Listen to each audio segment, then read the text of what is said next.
and there are 30 laptops of each in the count, so they have 4. So they have 120 computers that are able to be used. Teachers will be trained on iPads as well as on their laptops, and then the children will be able to check those out. So everyone will be receiving an education on technology. What our hope is, we have a 5-year plan, we're hoping to drop that down to 3 years. We have to see how it goes. We're in the evaluation stage at this point. But we have a 5-year display is what we present to the Board of Education, and the Board of Education is given the okay. If this catches on quicker, then we can condense the timeline. So we'll have to see with that. But that is the information that we've given to them. This is just another rollout that we have, and if you take a look at student iPads, all of those have already come in. Right now we're inventorying them, and we're configuring the app so that we are prepared. We plan on having a meeting in December with parents in those grade levels. You'll have to come in, sign off on a waiver. We'll give an orientation to the child and to the parent.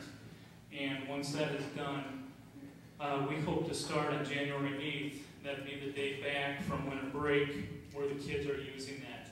We're also going to have a ceremony, we believe, on January 14th, where parents are invited to each of the schools. We will go there and we'll celebrate this. Some of the resources that we use are Skyward, eChalk, Curriculum Mapper, there's a list, board docs. Just want to point out a couple important topics here. All of this will be posted on our website tomorrow morning. You're more than welcome to take a look at it, as well as make a copy at your home if you wish. But Skyward and eChalk, those are two different components. In a school district, we need a student management system, which is the grades. We have to report information from there to the State Board of Education. So that is where that comes from. eChalk is our communication tool. That's our website. So when you go to our website, it's called eChalk. So those two are synonymous. And the eChalk, the website has our assignments are on there, announcements the teachers have, etc. We look down at board docs and we talk about professional learning opportunities. Our Board of Education was trained about 2 weeks ago on board docs. We are no longer going to be a paper type of board anymore. We're going to do it on iPads. All information will be on these iPads for board meetings. In addition, there's a Twitter and a Facebook component. We will make sure that we send information out. And I believe it's October 8th will be our first board meeting that we're using our iPads. So you'll be able to read information on Facebook as well as Twitter. And that information will also be part of board docs. If you go to our website, you can go down, you go to Board of Education, come down, and you'll see board docs. You click on that and you'll be able to see what we're talking about for the public. So by going to board docs saves the school district a tremendous amount of money in paper, gas, or fuel getting the board package to our Board of Education members. In addition, we have some other tests called the MAP, Ames Web. Those are assessments that we use as far as our data portion of our Big Six, so we can determine and make proper decisions for students. And as we go down, you can read through those. Next, what I would like to do is I'd like to introduce Ms. Crystal Conley, Mr. Andrew Bauer, and Ms. Carolyn Scanlon. They will be speaking on the teacher and student approach to what we're doing for the 21st Century Learning Initiative.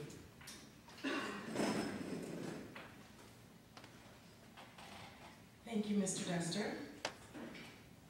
It's a pleasure to talk to you this evening about the state of our district and the exciting things that are taking place for our students. I would personally like to thank the Board of Education, the new district administration, and our community for taking such a leap for students. As a teacher in the district for 10 years, there have been many changes since I've been here, in staffing, in curriculum, in initiatives, but there's never been a more forward-thinking, innovative direction than our direction, our move towards 21st century learning.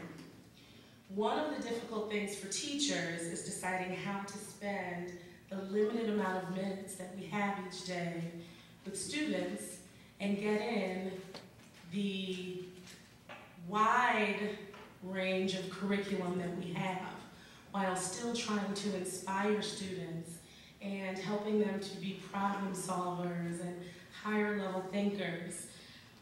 As the world has grown, so is our curriculum.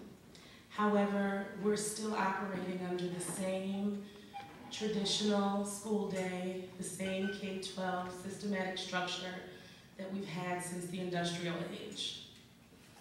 It is not enough anymore for students to learn the 3 R's to be competitive in society. Colleges are looking for collaborators, problem solvers, students who can analyze information. I look at my daughter, who's a freshman at HF, and I know that in 3 years, she will be competing with students from all over the world. I think about our traditional education, and I think, as a parent, how do I help her with that? How do her teachers help her with that, with this traditional curriculum? And it's a scary thought, because our traditional curriculum really does not fit the bill to prepare our students to be global innovators in society.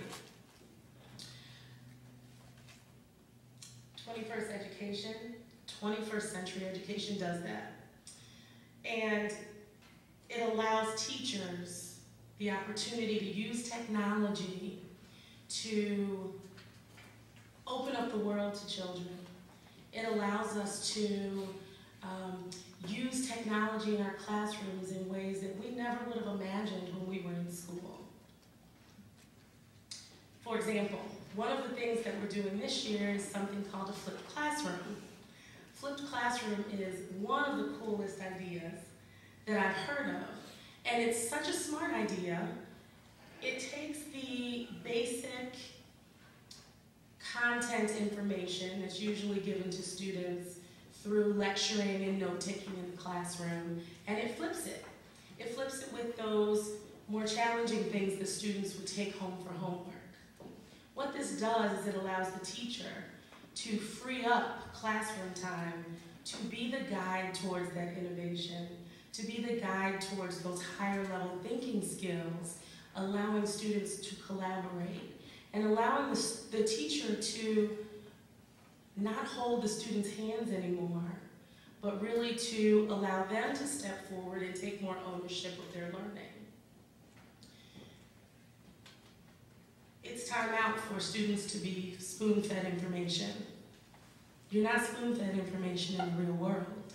As adults, when we go off to our jobs every day, people don't spoon-feed us information, there are expectations. And we need to find ways within our current school structure to really give our students those real-world opportunities for learning. As teachers, we know that you can teach at students all day long, but if students are not inspired to learn, that true long-term learning really doesn't take place. In society today, we have iPhones and Instagram and Facebook, and our students are always on their cell phones and on their iPads. They've moved on to the 21st century. And if we want to touch them, if we want to reach them, then we're going to have to meet them there.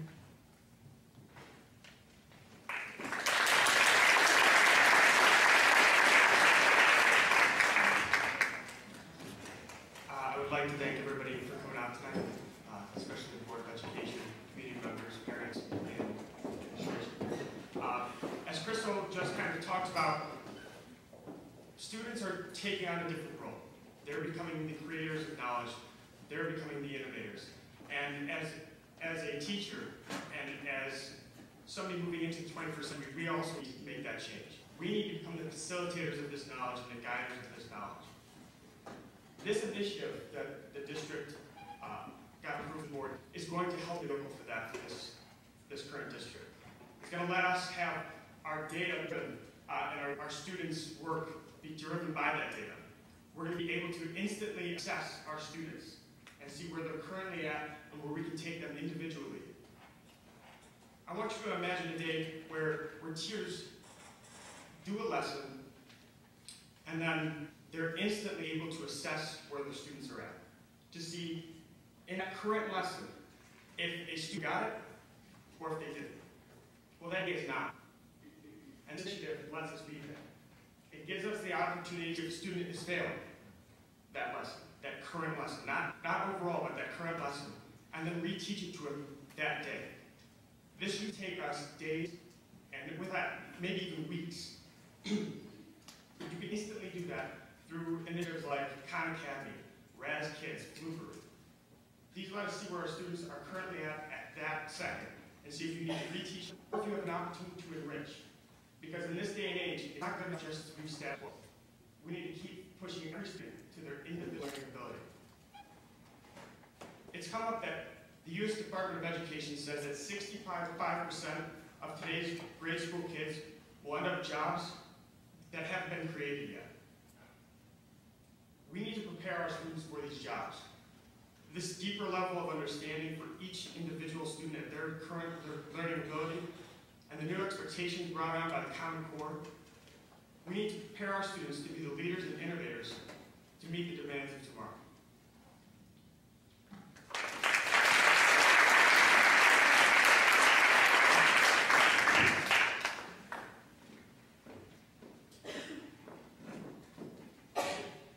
Good evening. My name is Carolyn Scanlon. I'm actually a 7th grade math teacher at Parker Junior High, and this is my 8th year in the district.